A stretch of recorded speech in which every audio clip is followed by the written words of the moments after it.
10 पद बंद। रामदास अर्जुन गुरु वर श्री हर गोबिंद। हरि राय हर कृष्ण गुर तेग बहादुर चंद। 10वें गोविंद सिंह गुर नमो चरण अरविंद। श्री गुरु शब्द कमाए जन जीते पंच विकार। तिन संतन को बंदना सिर चरणन पर तार। ज्ञान अंजन गुर दिया अज्ञान अंधेर विनाश। हर कृपा ते संत भेटिया नानक मन परगास। होवै सिफत खसामदी नूरे अरसों कुरसों झटिया। तुद डिठे सच्चे पातशाह मर जन्म जन्म दी कटी। भयो दिवस पुन सतगुरु शाहू बुलाए पास। चढ़ तरंग पहुँचे तब है बैठे रुचर आवास। वाहिगुरु जी का खालसा वाहिगुरु जी की फतेह। परम सत्कारयोग सत्संगी जनों, अकाल पुरख अंतर जम दी बख्श दा सदका सारे भैन भाई संगत दे रूप च आपां गुरु दरबार विच सुशोभित हां। अमृतमयी बाणी दा कीर्तन सरवण कीता है। वो अकाल पुरख अंतर जामी दे आश्चर्य ही कौतक हन। आप ही कलयुग दे समय सतगुरु रूप हो रहा है। आप ही उन्हां युगां दे अंदर अवतार धार के जीवां दी कल्याण करदा पिया। वर्तमान समय दुनिया तर्कवादी है। जिन्नियां दीयां बिरतियां बहुत ही धार्मिक पक्ष तो विपरजे हन। आपे कान उपाय दा मेरे गोविंदा आपे गोपी खोजी जियो। ऐसे शब्दां दा आपां कीर्तन पंक्तियां दा सुन रहे सी। हे महाराज कलयुग दे अमन सतगुरु नानक रूप भी तू ही है। द्वापर दे अंदर आपने आप ही कान कृष्ण नूं प्रगट कीता है अपनी अंश तो। आप ही गोपियां दे कौतक कीते हन। आप ही बिंद्रावन दे अंदर गोपियां नूं खोजदा भी रहा है। वो जिहड़े आश्चर्य कौतक ने वो महाराज तेरी आज्ञा तो बाहर नहीं हन। बलिहार जाइए एक दिन सारिया गोपियां कहन लगियां हे भगवान तुहाडे गुरु दरबाशा जी हन। तुसी साडे पति देव हो। जिन्हां तो तुसी शिक्षा प्राप्त कीती असीं उन्हां दे दर्शन करनिया चाहुंदे। किहदे जिन्हों दरबाशा कहंदे सी। जिस दे अंदर क्रोध का कोई अंत नहीं सी। बैठे अपनी मौज विच दरबाशा जी कहन लगियां जमुना पुल तां है नहीं जाइए किवें पार। खालसा जी कृष्ण भगवान जी कहन लगे गोपियो जाके जमुना नूं कह दिओ जे साडा पति जती है तो जमुना राह दे दे।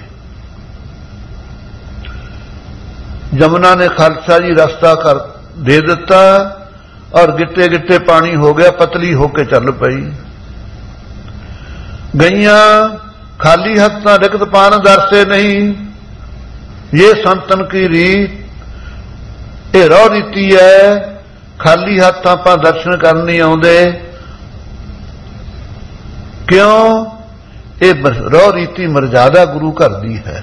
भावनी भगत भाए कौडी अगर भाव रख है ताहे गुर सर्व निधान दान देत है। भावें हाथ च फुल क्यों ना पकड़िया होवे। सो साध संगत जी भोजन लैके गईयां। भावना देखी किहदा भोजन ना छके। जिन्नियां भोजन लैके गईयां सी सारियां दा भोजन छक गया। दरबाशा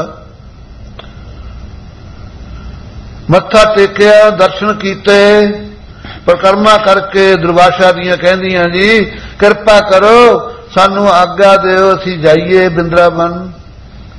कहंदे पुत्रियो जाओ। कहंदे जाइए किवें जी जमुना तो बहुत प्रवाह चल रहा है। कहते आईयां किवें सी?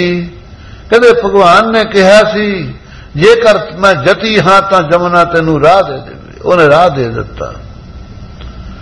कहन लगा चंगा जाके जमुना के किनारे ते जमुना नू आवाज मार के कह दिओ जे दुर्वासा निराहारी है तो जमुना राह दे दे। सारियां दियां चगेरां चो रोटियां खा गया, हरे निराहारी हुई है। जमुना ने राह दे दिता। इस अवस्था नू कौन समझे खालसा जी?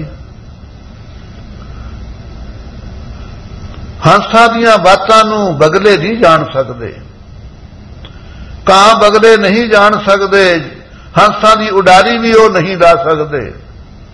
इस तरह गुरु घर की जिहड़ी महिमा है और गुरु की अवस्था है, गुरु साहब का उपदेश है, सारी जिंदगी समझिया दी थक जाती है, लेकिन खालसा जी पारावार नहीं पाया जाता है।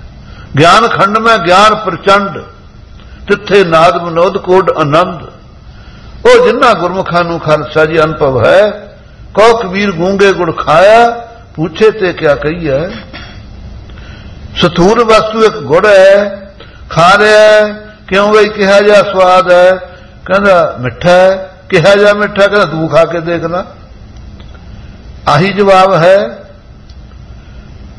सो इत्थे बैठ के कीर्तन कथा बाणी जो गुरमुख गुरसिख भावना ना पढ़दा सुनदा है, आनंद तो आउंदा ही है ना, भावें किनका मात्र है।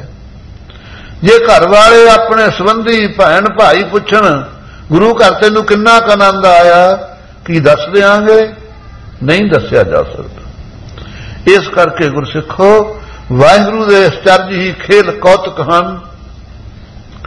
भोजन छकदियां भी निराहारी, गृहस्थी हुंदियां भी सत संगत जी जती। ये कौन देवे यही जी दात नू गुरु नानक देव जी के घर तो बिना। सो प्रेमियों, आ जिहड़ी कथा आ रही है, छेवें पातशाह ने जिस प्रकार दिल्ली जाके निंदक पापी सत संगत जी चंदू नू पकड़िया है, बादशाह चरना ते डिग चुकिया है। अज छेवें पातशाह दिल्ली तो वापस आ रहे हैं। अमृतसर माता गंगा जी ढीक रही है, जिसके किले कले ही कले साहिबजादे ने। वो तड़फदी है कि मैं कदों दर्शन करा। बाबा बुढ़ा जी जैसे, भाई जेठा पुराना जैसे गुरमुख महाराज दे नाल हन। घोड़ियां ते सवार होके जदों तैयारियां कीतियां, उस वेले जहांगीर ने अपनी कचहरी च सत्कार ना बुलाए ने छेवें पातशाह। नाल ही आपने बेनती की, मैनू भी नाल ही लै चलो। जहांगीर भी अपनी फौज के कुछ दस्ते समेत पंजाब नू परत रहा है। छेवें पातशाह भी आ रहे ने।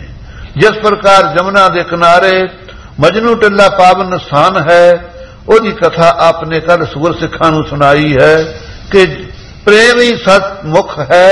मजनू ने प्रेम भावना धारी और वाहिगुरु की प्राप्ति की। शरीर सुक के लकड़ बन गया सी, फिर भी प्रेम की हरियावलता अंदर रही। सो जिस प्रकार सत संगत जी ये जहांगीर दियां बेगमां ਜਿਹੜੀਆਂ ऐशो इशरत तो बिना कुछ जानदियां नहीं, खुदा का नाम भी भुल्ली बैठियां ने माया दे विच।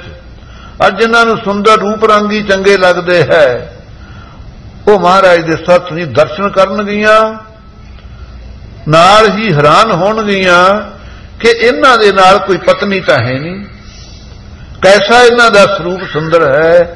सो जैसी कोई विरती हुंदी है, उही जी भावना लैके खालसा जी आउंदा है।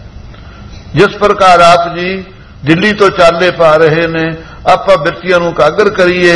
गुरु नानक देव जी छेवीं जोत, गुरु हरगोबिंद साहिब पातशाह, पंज प्याले पंज पीर छठम पीर बैठा गुर भारी, अर्जन काया पलट के मूर्त हरगोबिंद सुवारी, दल भंजन गुर सूरमा बड़ जोधा बहु परोपकारी। ऐसे सतगुरां दी कथा भाई आपां सुनिए, जिस करके अपना जन्म सफला होवे। भयो दिवस पुन सतगुरु। जदों खालसा जी रात बतीत की मजनू टिले आपने विराजमान होके, जदों दिन चढ़िया शाहू बुलाए पास, बादशाह ने उस वेले वजीर खान नूं भेजिया, बेनती की महाराज जरूर लाल किले च कचहरी च दर्शन दिओ। चढ़त रंग पहुंचे तबे